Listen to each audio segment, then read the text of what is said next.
자, 오늘 본문은요, 야곱이 라반의 집을 떠나는 장면입니다. 그런데 야곱이 라반의 집을 어떻게 떠나는가 하면 야반 도주 하듯이 떠나고 있습니다. 우리 17절에서부터 21절을 한번 보겠습니다. 다 같이 읽겠습니다. 야곱이 일어나 자식들과 아내들을 낙타들에게 태우고 그 모은 바 모든 가축과 모든 소유물 곧 그가 바담 아람에서 모은 가축을 이끌고 가나안 땅에 있는 그의 아버지 이삭에게로 가려 할세. 그때 라반이 양털을 깎으러 갔으므로 라헬은 그의 아버지의 드라뷴을 도둑질하고 야곱은 그 거취를 아람 사람 라반에게 말하지 아니하고 가만히 떠났더라. 그가 그의 모든 소유를 이끌고 강을 건너 길라산을 향하여 도망한지. 아멘. 자, 왜 야곱이 이렇게 떠나게 된 것일까요? 그것은요, 야곱의 소유가 많아지자 라반의 태도가 전과 같지 않았기 때문입니다. 자, 이런 일을 겪게 된 야곱은 어떤 생각이 들었을까? 이제 떠날 때가 되었구나라는 생각이 들었을 거예요. 그 가운데 하나님께서는요, 야곱의 꿈에 나타나셔서 내 조상의 땅, 내 족속에게로 돌아가라고 하시고 더 나아가서 야곱과 함께 해 주시겠다고 약속의 말씀을 다시 한번 주십니다. 자, 오늘 본문 말씀 아니지만 우리 지난주 말씀 3절 한번 보겠습니다. 우리 화면에 나있는데 다 같이 읽겠습니다. 여호와께서 야곱에게 이르시되 내 조상의 땅 내 족속에게로 돌아가라. 내가 너와 함께 있으리라 하신지라. 아멘. 자, 이런 절묘한 상황에 왜 이런 이야기를 하셨을까요? 만약 하란에서 외삼촌이며 장인인 라반의 대우를 야곱을 잘해줬고 야곱에게 평안하게 해줬다면 야곱은요, 내 조상의 땅 내 족속에게로 돌아가려는 하나님의 말씀을 듣지 않았을 겁니다. 왜냐하면요, 그곳에는요, 자기를 죽이려고 하는 누가 있어요? 형 에서가 딱 버티고 있기 때문이에요. 그런데요, 야곱의 삶에는요, 오늘 본문과 같은 상황이 계속 나타난다는 사실을 아십니까? 33장서부터 35장에 가보면요, 똑같은 상황이 펼쳐지고 있습니다. 자, 하란을 떠나 베델로 올라가다가 야곱이 어디에 머물르냐 하면 숫곳이라는 곳에 머물릅니다. 야곱은요, 그곳에서 잠깐 머무는 것이 아니라 아예 땅을 사서 거기다 뭐를 짓느냐 하면 집을 지어요. 가축의 그 우리간을 줍니다. 그렇게 지었다는 것은요, 어떻게 하겠다는 심산일까요? 그것에 완전히 내가 머물겠다라는 거죠. 그런 야곱에게 어떤 일이 벌어지느냐, 딸 디나가 강간을 당하는 사건을 통해 베들로 올라가지 않으면 안 되는 상황이 벌어지게 됩니다. 자, 그리고 아주 절묘한 타이밍에 하나님께서 또 야곱에게 나타나셔서 어떤 말씀을 주시느냐 하면 베델로 올라가라는 말씀을 주세요. 한번 볼까요? 창세기 35장 1절 말씀입니다. 창세기 35장 1절 말씀입니다. 우리 다 같이 읽겠습니다. 하나님이 야곱에게 이르시되 일어나 베델로 올라가서 거기 거주하며 내가 네 형 에서의 낯을 피하여 도망가던 때에 내게 나타났던 하나님께 거기서 단사하라 하신지라. 아멘. 보세요. 정확한 타이밍에 하나님이 또 나타나셔서 야곱의 갈 길을 알려주십니다. 자, 왜 하나님께서는요, 야곱을 이렇게 어려운 상황을 만들어 움직이게 하실까요? 그것은 다 하나님의 약속 때문이에요. 창세기 28장 15절을 보겠습니다. 이것이 베델에서 하나님과 야곱이 했던 약속이에요. 우리 한번 보겠습니다. 다 같이 읽겠습니다. 내가 너와 함께 있어 내가 어디로 가든지 너를 지키며 너를 이끌어 이 땅으로 돌아오게 할지라. 내가 내게 허락한 것을 다 이루기까지 너를 떠나지 아니하리라 하신지라. 아멘.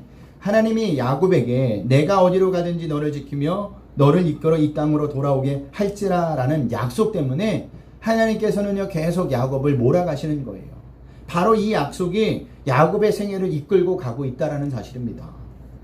그런데 이것은요, 야곱만 그런 것이 아니에요. 믿음의 조상이었던 아브라함도 이삭도 마찬가지였습니다. 하나님은 이렇게 믿음의 조상들의 삶을 하나님의 약속대로 이끌고 가셨다라는 사실이에요. 그래서 야곱에게 이런 어려운 상황들을 허락하셔서 움직이지 않으면 안 되는 상황까지 몰아가신 거예요. 그런데요, 이 상황이 우리 인생에서도 똑같이 나타난다는 사실을 아셔야 합니다. 자, 우리가 하나님의 나라를 사모하고 하나님을 찾게 되는 때는 언제일까요? 평안할 때일까요? 아니죠. 어려움을 당하고 고통을 당할 때입니다. 모든 일이 내 뜻대로 잘 풀리고 경제적으로 부족함이 없고 가족들도 속을 속이지 않고 행복하게 살고 있었다면 하나님이 나타나셔서 이곳을 떠나라고 하시는 말씀을 듣겠습니까? 안 듣겠습니까? 안 듣죠. 아니, 들어도 어떻게 할까요? 하나님, 제가 못 들었습니다. 이럴 겁니다. 그렇기 때문에 하나님이 우리로 하여금 어려운 환경을 주시는 거예요. 왜요? 그것을 통해서 우리가 진정으로 바라보고 살 것이 어디인지를, 누구를 찾아야 하는지를 알게 하기 위해서입니다. 좋은 환경 속에 있으면서도 스스로 하나님의 약속을 기억하고 그 약속대로 살려고 하는 사람이 몇이나 되겠습니까? 몇이나 될까요? 이것은 저부터도 잘 안 됩니다. 문제가 생겨야 그제야 하나님을 찾아요. 그때 하나님께 나온다라는 사실입니다. 그런 의미에서 우리의 삶 가운데 어려움과 고난은요, 축복이라고 말할 수가 있습니다. 지금 하나님은요, 야곱에게 고난을 주셔서 하나님의 약속을 이루려고 하시는 겁니다. 라반의 태도가 전과 같지 않았기 때문에 야곱이 고향으로 돌아갈 생각을 하게 된 거예요. 이러한 하나님의 인도는요, 결국 창세기 28장에 베델에 나타나신 당신의 약속을 이루시려는 하나님의 뜻이었다라는 사실입니다. 그 이상으로 올라가면요, 아브라함과 이삭과 언약하신 그 약속을 이루시는 것이었다라는 거예요. 무슨 말이냐? 하나님께서 약속을 시작하셨으니 그 약속을 마치는 것도, 끝내는 것도 누구시라는 겁니까? 하나님이시라는 거예요.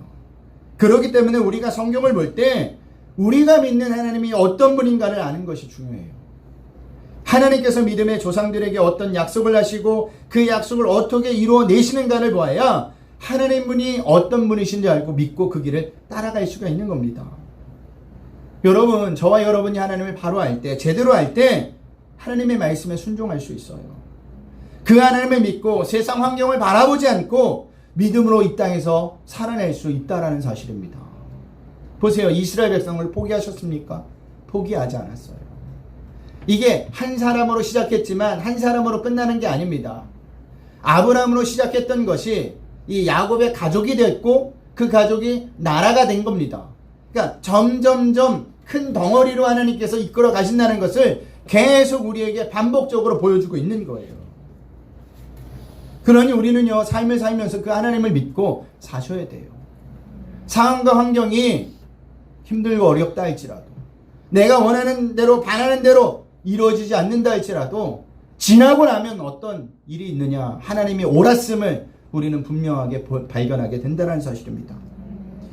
자, 그래서 야곱이 외삼촌의 태도가 예전 같지 않아서 또한 하나님의 말씀을 듣고 야반 도주하듯이 외삼촌 라반을 떠난 겁니다. 그런데 그 시기는요, 어떤 시기였을까요? 외삼촌 라반이 양털을 깎으러 간 시기였습니다. 자, 유명민들에게 가장 중요한 일 중 하나가 양털을 깎는 일이에요. 농사를 짓는 사람들에게는 뭘까요? 그렇죠. 추수하는 일이죠. 이와 똑같은 거예요. 양은요, 사람들에게 고기도 내어주지만 또 뭐도 줄까요? 양털을 주어서 추위를 이겨내기도 합니다. 양털을 깎을 때는요, 보통 300명에서 400명 사람들이 동원된다고 합니다. 그리고 그 기간은요, 보통 3일에서 4일이나 걸려요. 낮에는 양털을 깎고 밤에는 뭐를 할까요? 먹고 마시면서 축제를 벌이는 거예요. 예. 아마 라반도 양털을 깎은 후에 먹고 마시고 축제를 벌였을 겁니다.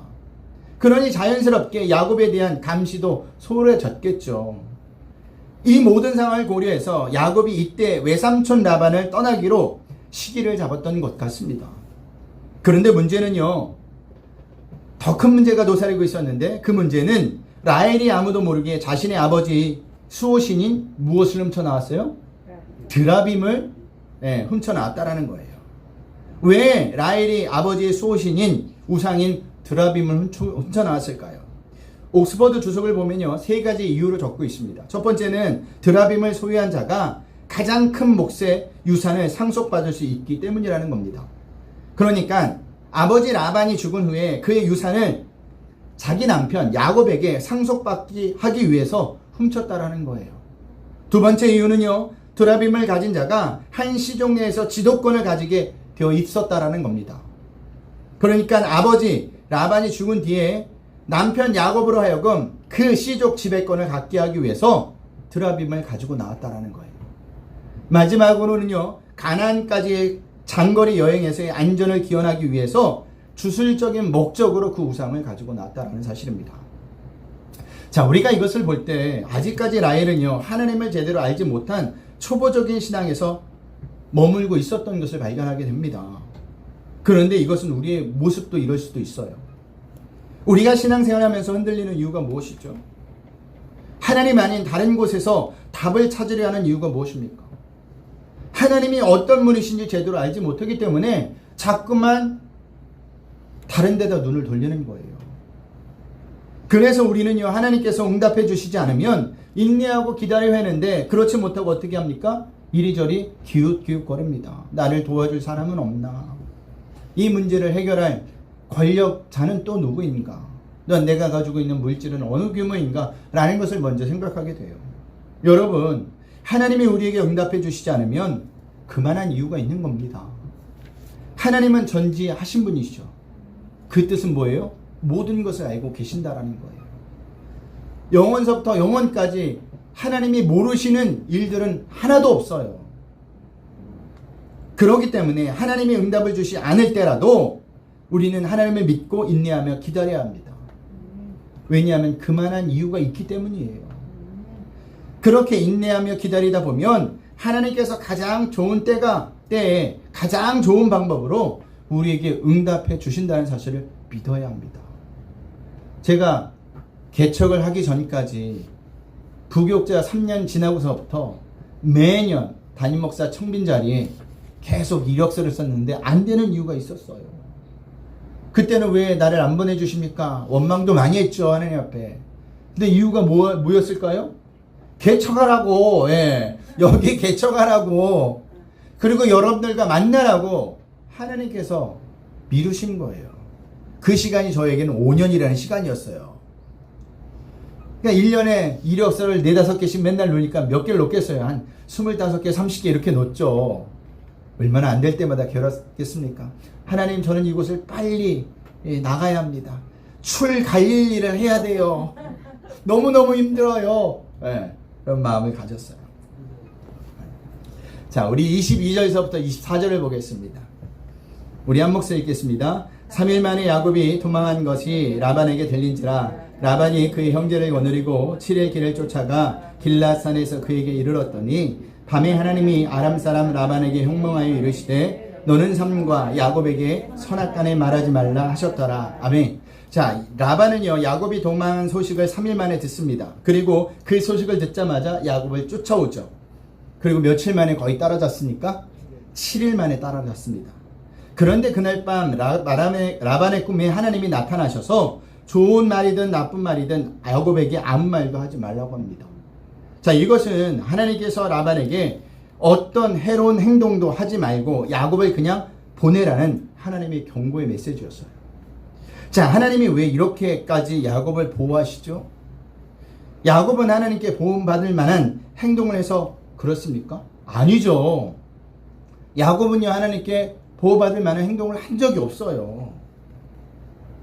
그런데도 하나님은 왜 야곱이 가는 곳마다 그와 함께 가시고 그의 삶을 지키시는 겁니까? 그 이유가 뭐예요? 하나님께서 말씀으로 약속하셨기 때문이에요. 또 다른 말로 이야기하면 이런 이야기를 들 수가 있습니다. 개구장이 데니스라는 만화를 보면 윌슨 부인의 집에서 데니스와 그의 친구들이 양손에 쿠키를 들고 나오는 장면이 있습니다. 데니스 친구들은요, 자기들이 쿠키를 받을 만한 일을 한 적이 있는가 하면서 의아하면서 그것을 받아 나오는 거예요. 왜냐하면 자기들은 늘 말썽을 부렸거든요. 예. 좋은 일을 도와주는 일보다는 피해를 입힌 적이 더 많았거든요. 그때 데니스가 친구들에게 이렇게 설명을 합니다. 이렇게 말을 해줘요. 윌슨 부인은 우리가 착하기 때문에 쿠키를 준 것이 아니야. 윌슨 부인이 착하셔서 우리에게 주신 거야. 라는 말을 했다라는 거예요. 이 이야기를 야곱에게 적용해 본다면 하나님께서 야곱을 축복하시는 것은요, 야곱이 선하시기 때문이 아니라 하나님이 선하시기 때문이에요. 당신의 언약을, 약속을 지키시는 선하신 하나님이라는 겁니다. 그래서 하나님은요, 당신의 언약하신 창세기 28장 15절의 말씀을 지키기 위해서 말도 되지 않게 야곱과 함께 계시며 야곱을 지키고 가고 계시는 거예요. 그 말씀이 뭐라고요? 창세기 28장 15절 다시 한번 읽어볼까요? 우리 28장 15절 다시 한번 읽겠습니다. 한 목소리 읽겠습니다. 시작. 내가 너와 함께 있어 내가 어디로 가든지 너를 지키며 너를 이끌어 이 땅으로 돌아오게 할지라. 내가 내게 허락한 것을 다 이루기까지 너를 떠나지 아니하리라 하신지라. 아멘. 얼마나 놀라운 약속입니까? 얼마나 놀라운 은혜예요. 근데 이것이 우리도 마찬가지라는 사실입니다. 우리도 하나님께 칭찬받을 만한 인물들이 아니에요. 죄로 인해 죽을 수밖에 없는 죄인입니다. 나름대로 우리가 생각하기에 나는 저 사람보다 나아라고 생각할지 모르겠지만 그것은 어디까지나 우리의 생각이지 하나님의 기준에 그 어떤 인간도 도달할 수 있는 기준을 가지고 있는 사람은 없어요. 그럼에도 불구하고 우리가 하나님께 나와서 이렇게 예배하고 찬양하고 기도할 수 있는 것은요, 하나님께서 우리의 죄를 사하시고 예수님을 이 땅에 보내주셔서 그 죄로 막혔던 담을 허물어 주셨기 때문에 저와 여러분들이 이렇게 나와서 하나님 앞에 예배를 드릴 수 있는 겁니다. 하나님의 선하심 때문에 우리가 하나님 앞에 하나님의 자녀로 살 수 있는 거예요. 이것이 하나님의 은혜라는 겁니다. 하나님의 은혜 아니고서는요, 믿음의 조상들의 삶이 설명되지 않는 것처럼 우리의 삶도 하나님의 은혜가 아니면 설명이 되지 않아요. 그렇기 때문에 우리는요, 늘 선하신 하나님께 감사하셔야 됩니다. 그 선하신 하나님을 믿고 사셔야 한다는 사실입니다. 자, 결국 라반은요, 하나님의 말씀대로 야곱에게 어떤 해로운 행위도 행하지 않습니다. 우리 29절에서부터 30절을 볼까요? 우리 한 목소리 읽겠습니다. 너로 해할 만한 능력이 내 손에 있으나 너희 아버지의 하나님이 어젯밤에 내게 말씀하시기를 너는 삼가 야곱에게 선악간에 말하지 말라 하셨느니라.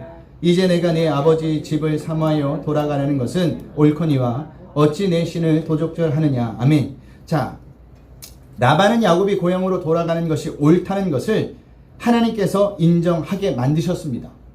하지만 여기서 포기할 라반이 아니죠. 굉장히 욕심 많은 라반이잖아요. 그 대신 무엇을 문제로 삼습니까? 집에 섬기고 있던 우상 드라빔이 없어진 것에 대해서 문제를 삼습니다. 그 우상은 누가 가지고 왔죠? 누가 훔쳐가지고 나왔죠? 라헬이 훔쳐가지고 나왔어요. 그런데 야곱은 그 사실을 알아요? 몰라요? 몰라요. 그래서 자신 있게 외삼촌 라반에게 어떻게 이야기해요? 찾아보라고 이야기합니다. 우리 32절을 보겠습니다. 우리 한 목소리 읽어봅니다. 외삼촌의 신을 누구에게서 찾든지 그는 살지 못할 것이요 우리 형제들 앞에서 무엇이든지 외삼촌의 것이 발견되거든 외삼촌에게로 가져가소서 하니 야곱은 라헬이 그것을 도둑질한 줄을 알지 못함이었더라. 아멘. 자, 드라빔이 발각되면 이것을 빌미로 라반은요, 야곱을 죽이고 모든 재산을 빼앗을 수도 있는 상황입니다. 라반은 야곱의 모든 식구의 장막을 샅샅이 뒤져요. 근데 찾았을까요? 못 찾았을까요? 찾지 못합니다. 자, 여기서도요, 하나님께서 야곱을 보호하시는 은혜를 보게 됩니다. 야곱의 시련과 라헬의 거짓말을 생각하면 야곱의 가족은 마땅히 죽어야 합니다. 근데 오직 하나님께서 조건 없는 은혜로서 라반으로부터 보호해주고 계신 거예요. 뭐 라헬이 잘 숨겼기 때문에 그게 그냥 넘어간 게 아니에요, 여러분. 하나님이 보호하시고 지키셨기 때문에 발견하지 못한 것뿐입니다. 우리의 삶도 마찬가지예요. 우리가 하나님을 믿으면서도 얼마나 많은 실패와 거짓말로 삽니까? 그럼에도 불구하고 하나님께서는요, 당신의 백성들을 사랑하셔서 여전히 저와 여러분들을 하나님의 백성으로 만들어 가신다는 사실이에요. 그러니 우리는요, 우리의 실패 때문에, 실수 때문에 너무 좌절하고 낙심할 필요가 없어요. 왜냐하면 하나님께서는요, 그 실수와 실패를 통해서도 하나님의 선하신 뜻을 이루시기 때문입니다. 그리고 더 중요한 것은요, 우리는 그럴 만한 존재가 아니라는 것을 하나님이 알고 계신다는 거예요. 왜냐하면 우리를 구원하셨을 때가 괜찮았기 때문에 구원한 것이 아니라 죄인 되었을 때, 하나님을 몰랐을 때, 그리고 하나님과 원수 되었을 때 구원하셨다라니까요. 이보다 더 밑바닥으로 떨어질 것도 없어요. 그러니 하나님은 실망하지도 않는 겁니다. 에이, 그럴 줄 알았어. 이렇게 생각하시니 얼마나 감사해요. 그래서 하나님은 지금도 우리의 삶 가운데서 당신의 선하신 일을 이루고 계십니다. 말씀을 마치겠습니다. 야곱은요, 지금 하나님께서 당신의 사람으로 만들어 가시기 위해서 야곱을 몰아가시는 중이에요. 어쩔 수 없이 외삼촌 라반의 집을 떠났지만 그것도 하나님께서 계획하신 것이었어요. 결국 하나님은요, 32장에서 야곱을 이스라엘로 만드십니다. 그리고 자기 힘으로 살았던 야곱에게 환도뼈를 치셔서 하나님이라는 지팡이만 의지하게 만들어요. 그렇게 하나님만을 의지하고 살았던 야곱이 애굽 왕 바로 앞에서 어떤 고백을 하시는 줄 아십니까? 우리 창세기 47장 9절 말씀을 보겠습니다. 창세기 47장 9절 말씀 다 같이 읽겠습니다. 야곱이 바로에게 구하되 내 나그네 길의 세월이 130년이이다. 나의 연세가 얼마 못되니 우리 조상의 나그네 길에 세월이 미치지 못하나 험악한 세월을 보내었었나이다 하고. 아멘. 여기 험악한 세월을 보내었다라는 말은요, 힘들고 어려운 삶을 살았다라는 말이 아니에요. 무슨 말이냐? 하나님께 완전히 붙잡혀 살았다라는 말입니다. 왜 그것을 험악한 세월이라고 표현했을까요? 자기 마음대로 살지 못하니까 하나님께 붙잡혀 살아왔기 때문이에요. 자, 여러분, 우리 인생이 내 마음대로 사는 것이 편할까요? 내 마음대로 살지 못하는 것이 편할까요? 내 마음대로 사는 것이 편해요. 근데 하나님께 붙잡히는 순간 어떻게 돼요? 내 마음대로 못 살아요. 왜요? 하나님이 가만히 안 내비두시죠. 그러니까 힘들었다라는 겁니다. 험악하겠다는 겁니다. 너무 간섭이 심했다라는 겁니다. 우리 아이들이 늘 20살만 되면 독립하고 싶을 거예요. 저도 그랬으니까. 나는 부모님에게 독립하리라. 독립해서 어떻게 살고 싶다는 거예요? 내 마음대로 살고 싶다는 거예요. 저도 자취를 처음 했을 때 정말로 아주 날아갈 듯 했습니다. 근데 한 달이 지나서 내 몰골을 보고 내 집안을 보니까 어떻게 되는지 아세요? 쓰레기장도 그렇게 쓰레기장이 없더라고요. 아주 수많은 친구들이 들락날락. 내 집에 있는 것은 내 거. 자기네 집에 있는 것도 아무것도 안 가져와요. 근데 그 삶이 좋냐? 결코 좋지 않더라고요. 부모님의 간섭이 있는 게, 부모님이 해주신 밥을 먹고 사는 게 가장 좋은 삶이에요. 야곱이 지금 그것을 이야기하는 겁니다. 근데 그게 야곱의 은혜였다라는 겁니다. 우리의 삶 가운데도 이런 은혜가 있습니다. 비록 내 인생대로 인생이 흘러가지 않는다 할지라도 낙심하고 절망하지 마세요. 하나님께서는요, 우리의 인생의 계획보다 더 좋은 길을 예비해 놓으셨다니까요. 거기서 우리가 해야 할 일은요, 하나님을 믿고 가는 것뿐이 없습니다. 힘들어도 어려워도 아파도 그 하나님을 믿고 가고 있다면 지금 잘 가고 계신 거예요. 나중에 분명히 웃게 될 날이 있을 겁니다. 그러니 한 주간도 세상 끝날까지 너와 함께 있으라는 하나님의 약속을 생각하면서 하나님을 더욱더 믿고 가시는 우리 브릿지교회 성도님들이 되시길 주님의 이름으로 부탁드리겠습니다.